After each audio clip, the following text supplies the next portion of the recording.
The dawn light came as liquid amber spilling across the floodplain and catching the edge of every dew-heavy blade of grass. It was a warmth without heat, a slow ignition of the day. And in that gentle burn stood a solitary buffalo bull. His hide was a continent, mapped in shades of charcoal and slate, scarred by old river crossings and the thorned affections of acacia scrub. He was a monument of muscle and patience, yet there was a stillness to him, now that was more than repose.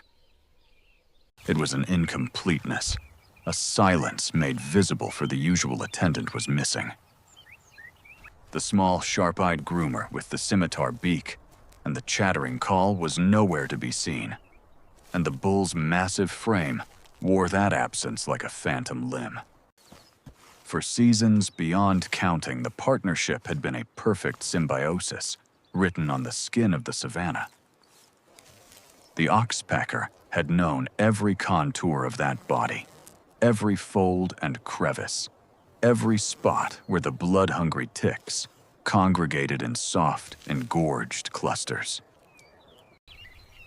The bird's world was this moving mountain of sustenance, a walking pantry that also offered a vigilant vantage point. A sharp, scolding hiss from the oxpecker was often the first warning of a prowling shape in the tall grass, a signal that would ripple through the bull's senses and turn his great head horns, lowering toward the threat. Now the air held only the drone of flies, a persistent, intimate buzzing that settled into the ears, and the soft skin around the eyes, an uninvited orchestra filling the void where a precise surgical beak had once reigned.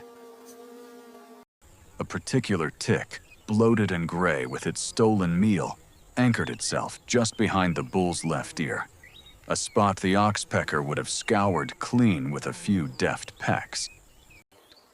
The sensation was an unscratchable ember of irritation, a deep cellular discomfort that the bull could only try to shake by tossing his head with a sudden violent snort. The motion sent a brief shudder through the dewlaps of his neck, but did nothing to dislodge the persistent parasite.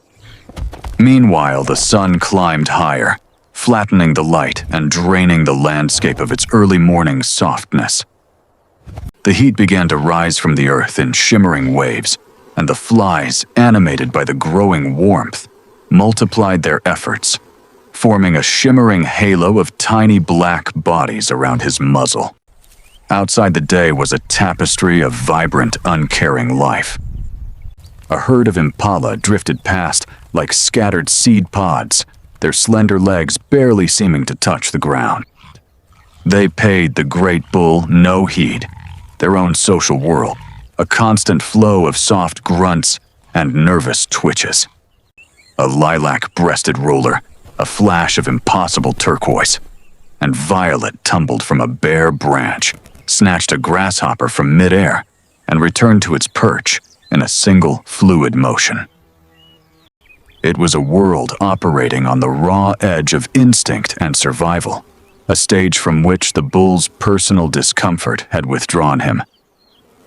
He no longer moved with the herd, but had become an island of ancient solitude, his shadow a dark pool of stillness on the baked earth. Then a new sensation broke through the haze of itching.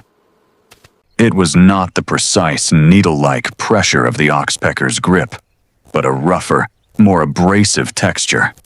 A yellow-billed oxpecker, a stranger from a different flock, landed heavily on the bull's rump. Its approach was clumsy, its inspection hesitant.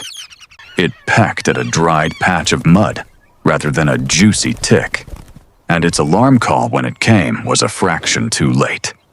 A martial eagle, a dark crucifix against the sun, passed low overhead, and the substitute bird launched itself into the air, with a shriek of pure terror, abandoning its host in a panic.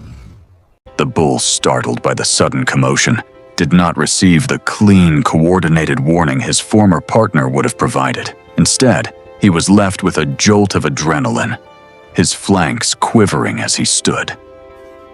his ground, facing a threat already vanished into the glare.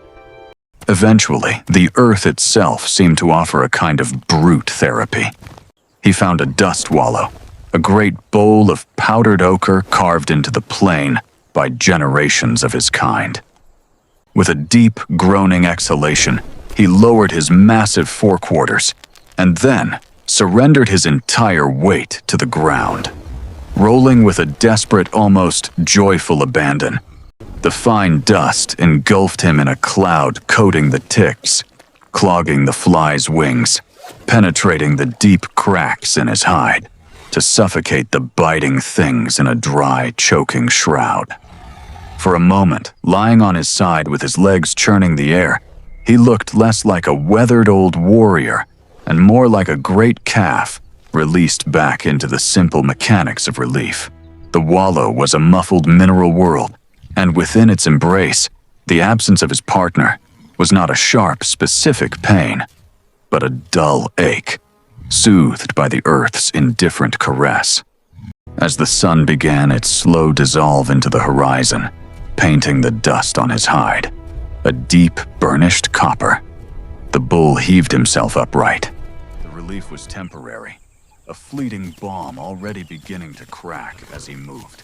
He moved with the heavy swinging gait of a creature who carries an entire ecosystem on his back, an ecosystem now out of balance. Until that sound found him, the bull would carry his burden of solitude, a living landscape waiting with profound and enduring patience for its missing architect to return.